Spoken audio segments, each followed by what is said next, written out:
Olá pessoal, sejam todos bem-vindos a mais uma das nossas aulas de teologia online e nós continuamos aqui no nosso módulo de hermenêutica bíblica.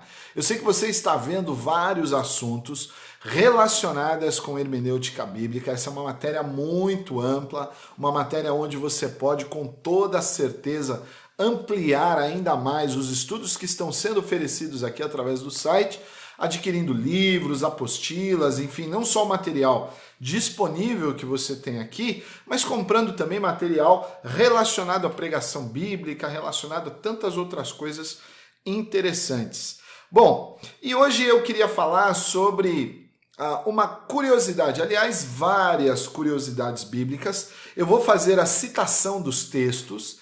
Infelizmente, não vai dar para nós lermos todos os textos, mas eu gostaria muito que você acompanhasse esta aula de uma Bíblia e que você pudesse consultar, e aí você vai pausando, eu vou falando, e você vai consultando a Bíblia e que você possa fazer a leitura. Sabe por quê?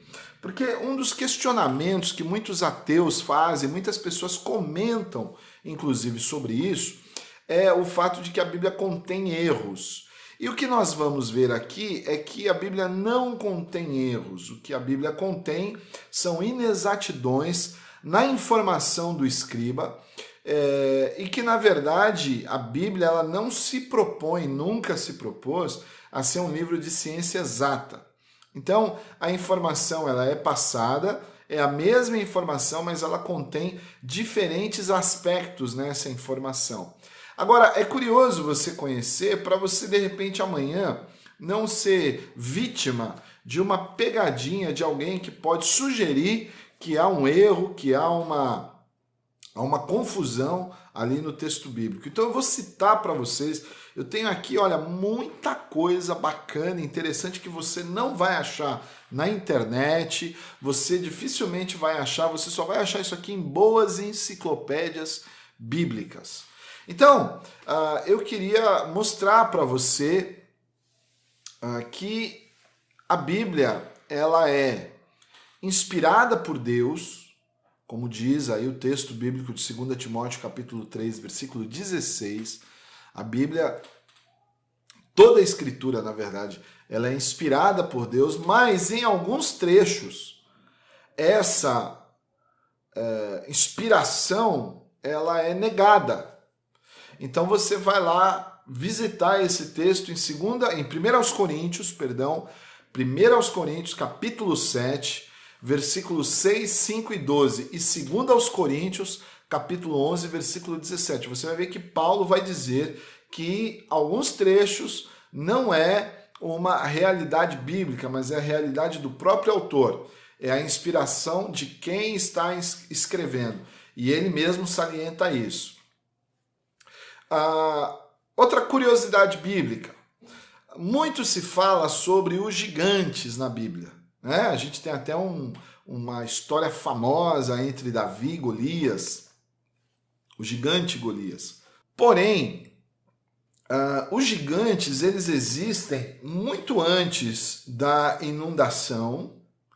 O curioso é que Noé e sua família entram na arca, sobrevivem à inundação, mas mesmo depois da inundação, os gigantes aparecem nas Escrituras Sagradas, lá em Números capítulo 13, versículo 33. Livro de Números 13, 33. O que é curioso a gente analisar aqui? Mas não morreu todo ser humano, só não estavam salvos os seres humanos que estavam na arca, sim, é verdade. Porém, primeiro, os gigantes, muito provavelmente, eles eram uma mistura, eles eram um ser híbrido de anjos e homens. E algum tipo de DNA desses gigantes deve ter entrado na arca através da vida de uma das mulheres dos filhos de Noé. Essa seria uma das explicações plausíveis, e a outra seria de que o dilúvio tivesse sido apenas local e não universal. Mas não é isso que o texto bíblico relata. O texto bíblico relata que o dilúvio foi um dilúvio universal. Outra curiosidade que nós temos, toda a terra ela possuía uma só língua. As mesmas palavras que Deus criou, falou, era provavelmente o idioma, porque Deus falava com o homem, enfim. Porém, Deus criou vários idiomas diferentes, fazendo que um não entendesse o outro. É o que é chamado de confusão das línguas. Isso está lá em Gênesis, capítulo 11, versículos 6 a 9. Mas anterior a isso, há um texto em Gênesis, capítulo 10, versículo 5, que diz que haviam já várias nações e que cada uma falava a sua própria língua. Talvez isso pode ser uma questão regional, aquilo que nós chamamos de regionalismo, né? Por exemplo, no Brasil é falado o português, porém em cada região do país você tem o regionalismo, é o mesmo português, mas de uma maneira que você não consegue entender algumas expressões ou o significado de algumas palavras muda completamente de um lugar para o outro. Bom, o que nós vemos aqui em Êxodo 4, versículo 11, que Deus admitiu em Êxodo 4, versículo 11, que ele é a causa da surdez e da cegueira. Contudo, Deus não aflige os homens por vontade própria. Isso está em Lamentações, capítulo 3, versículo 33. Como assim, pastor? Deus então pode tornar alguém surdo e alguém cego? Não, esse não é o desejo de Deus, mas obviamente Deus é soberano quando a sua vontade permissiva faz com que alguém fique surdo ou cego. É exatamente isso que ele está dizendo em Êxodo capítulo 4, versículo 11. Então, vocês estão vendo aqui através desses textos que não existe aquilo que as pessoas consideram como erro, como confusão. Não existe aquilo que as pessoas consideram como sendo algum tipo de errata bíblica, né, no texto. Por exemplo, Deus envia Moisés para o Egito resgatar os filhos de Israel. Mas no caminho, Deus ameaçou Moisés de morte e ele não dá uma explicação plausível. Em Êxodo 3, versículo 10, nós vemos que isso acontece. Em Êxodo 4, versículo 24, Deus fica irado com Moisés por conta da situação de uma circuncisão. Enfim, o fato é que a ideia parece ser ou parece trazer confusão, mas o fato é que Deus está ensinando Moisés com relação ao aspecto da obediência, da observância à obediência à vontade de Deus no Antigo Testamento. Mesmo ainda não havendo lei, essa questão que é levantada por Deus em Êxodo 4 é uma questão que implica na morte do sujeito. Bom, Deus mata todos os animais dos egípcios com uma forte pestilência, nenhum animal sobrevive à pestilência. Deus mata todos os animais do Egito com uma chuva de granizo, mas eles já haviam morrido pela pestilência. Isso está lá em Êxodo 9, do versículo 3 até o versículo 21. Como é que Deus ia matar com uma chuva de granizo os animais se ele havia já matado os animais por pestilência? Exatamente porque o que acontece ali no texto é uma expressão mostrando a força do poder de Deus e não a exatidão do alcance desse juízo que veio sobre os animais egípcios. Deus não foi conhecido por Abraão, Isaque e Jacó pelo nome de Javé. O nome do Senhor já era conhecido. Está lá em Gênesis capítulo 4, Enos é o primeiro que invoca o nome do Senhor, mas Deus não foi conhecido por Abraão, Isaque e Jacó pelo nome de Javé. Isso está lá em Êxodo capítulo 6, dos versículos 2 a 3. Curioso, uma curiosidade interessante. Deus proíbe que seja feita toda a escultura de qualquer ser e que essas esculturas sejam adoradas. Isso está lá em Êxodo capítulo 20, versículo 4. Mas Deus, por exemplo, ordena a fabricação de estátuas de ouro, que ele coloca, né, são os querubins que ele coloca na tampa da propiciação da Arca da Aliança. Então está lá, obviamente que ninguém adorava esses anjos, né, não idolatrava esses anjos, mas é curioso, parece que há uma contradição aqui, né? Deus manda não fazer estátuas de ouro, mas Deus permite que estátuas de ouro sejam confeccionadas para que elas possam estar ali guardando a glória de Deus na tampa da Arca da Aliança.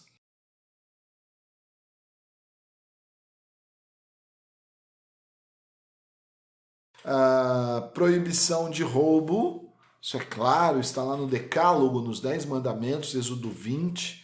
Mas Deus manda roubar os egípcios, isso está em Êxodo 3, versículo 21 a 22. Contradição? Não, novamente uma expressão, a paga daquilo que os egípcios haviam feito com os judeus, os javistas, né? Na época não havia Judeia ainda, então eles não eram judeus, eram apenas um povo escravo, sem identidade. Você tem que julgar o próximo com justiça. Isso está em Levítico capítulo 19, versículo 15. Mas Mateus capítulo 7, Jesus ensina que nós não devemos julgar para não ser julgados, não é? A impressão, a ideia que dá é de uma contradição também. Mas o contexto de não ser julgado, de não julgar ninguém para não ser julgado é muito claro. Jesus está dizendo que a questão do julgamento não é proibitivo, mas ela deve ser feita com bom senso. Primeiro você vai, tira a trave que está no seu olho e só então você está apto para julgar o teu irmão e tirar a trave do olho dele também. É isso que está sendo dito ali. Em nenhum momento a Bíblia diz que nós não podemos julgar as pessoas. Nós temos que exercer sim o juízo, o raciocínio, a reflexão e analisar se as obras são boas ou ruins, ok? Nós temos que amar a Deus. Isso está lá em Deuteronômio 6, versículo 15. Mas o mesmo Deuteronômio 6, versículo 13 diz que nós temos que temer a Deus. Pastor, nós temos que amar a Deus ou temer a Deus? As duas coisas têm a mesma percepção. O amar a Deus aqui é viver temendo, é viver com temor, é viver debaixo de uma obediência restrita aos seus mandamentos. Aquele que me ama, ouve e pratica as minhas palavras. Foi isso que Jesus disse. Outra possível contradição, a gente vai encontrar aí no primeiro livro de Samuel, capítulo 28, versículo 6, e no primeiro livro de Crônicas, capítulo 10, versículos 13 e 14. Primeiro livro de Samuel 28, versículo 6, diz que Saul tentou consultar ao Senhor. Primeiro Crônicas, capítulo 10, versículos 13 a 14, diz que Saul nunca fez tal coisa. E aí, ele consultou ou ele nunca fez tal coisa? É óbvio que o autor não quer expor a dignidade do rei. É óbvio que o autor quer fazer com que o rei seja, de alguma maneira, economizado de uma crítica mais dura. Então, o autor ele alivia a carga, ele alivia aquilo que está sob o rei. Bom, a gente vê aqui alguma coisa interessante que aparentemente também parece uma contradição. Por exemplo, Davi matou aos arameus 700 parelhas de cavalo e 40 mil cavaleiros. Isso está em 2 Samuel, capítulo 10, versículo 18. Mas, em 1 Crônicas, capítulo 19, versículo 18, diz que Davi matou os arameus 7.000 cavalos e não 700 parelhas e 40 mil empregados. E aí, 700 ou 7.000, não importa. A informação, ela coaduna uma com a outra. O que eu sei? Que Davi matou os cavalos dos arameus e os empregados dos arameus. A quantidade específica, exata, não é algo que seja relevante ou que mude o contexto do texto da história. Então, pessoal, a gente viu aqui vários exemplos de como supostamente a Bíblia pode conter erros, como supostamente a Bíblia pode conter contradições. Eu tenho vários outros aqui, muito curioso, por exemplo, Salmo 104, versículo 5, Eclesiastes 1, versículo 4, diz que a terra durará para sempre.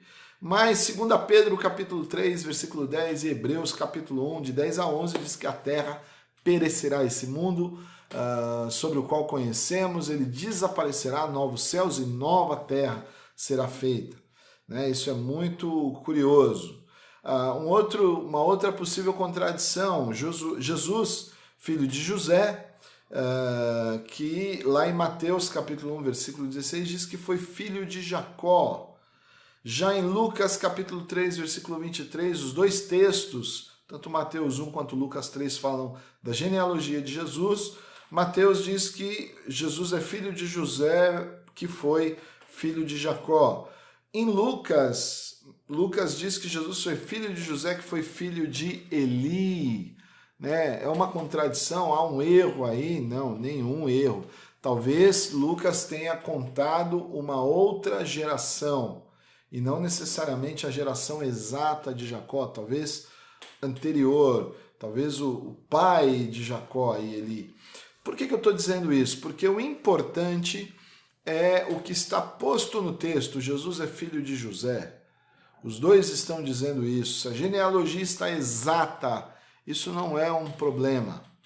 Pelo menos do ponto de vista hermenêutico, não é um problema para que o texto seja desenvolvido, ok? A Bíblia também diz, por exemplo, que Jesus curou um leproso depois de visitar a casa de Pedro e de Simão. Está lá em Marcos capítulo 1, versículo 29, 40 a 42. Mas em Mateus, no capítulo 8, versículo 2, 3 e 14, diz que Jesus curou o leproso antes de visitar a casa de Pedro e Simão. Um evangelho diz que é depois. Marcos 1 diz que é depois. Mateus 8 diz que é antes de visitar. Há alguma relevância nessa informação? Nenhuma relevância nessa informação. Então, essas possíveis contradições bíblicas, elas não podem de maneira nenhuma prejudicar o desenvolvimento do camarada que está estudando a palavra de Deus para desenvolver o seu sermão. Agora, pessoal, é óbvio, é claro que você precisa ter o auxílio de um bom livro de história bíblica, de costumes bíblicos. Por quê? Porque muitas vezes esse conhecimento histórico-sociológico do contexto em que você está lendo o texto te ajuda a entender por que determinadas ações, atitudes, relatos, eles são feitos da maneira como são feitos. Ok? Então, isso mostra que você não deve estar apenas parametrado com a Bíblia Sagrada quando você está estudando um texto bíblico. Você deve, obviamente, selecionar vários outros livros e colocar à sua disposição para possível consulta, caso você se depare com um texto que seja, digamos assim, mais sério, mais profundo no entendimento daquilo que é necessário fazer, ok? Bom, pessoal, essa daqui é uma aula onde nós falamos sobre contradições ou possíveis contradições e erros bíblicos, mas você viu que em nenhuma possível contradição do texto bíblico, a informação em si ela é inexata. A informação que é relevante nesse texto especificamente é uma informação que ela não muda a característica do que o autor está informando, ok? Como eu disse no começo, a Bíblia ela não tem nenhuma pretensão de ser um livro de exatas, um livro onde se explica detalhadamente cada situação, não, por isso que as pessoas vão sugerir, vão intencionar dizer que a Bíblia tem ou mantém algum tipo de erro. Isso não é verdade. Ok, pessoal? Olha, que Deus te abençoe grandemente. Nós vamos agora para o nosso último módulo de hermenêutica bíblica. Um grande abraço para todo mundo. Deus te abençoe. Tchau, tchau.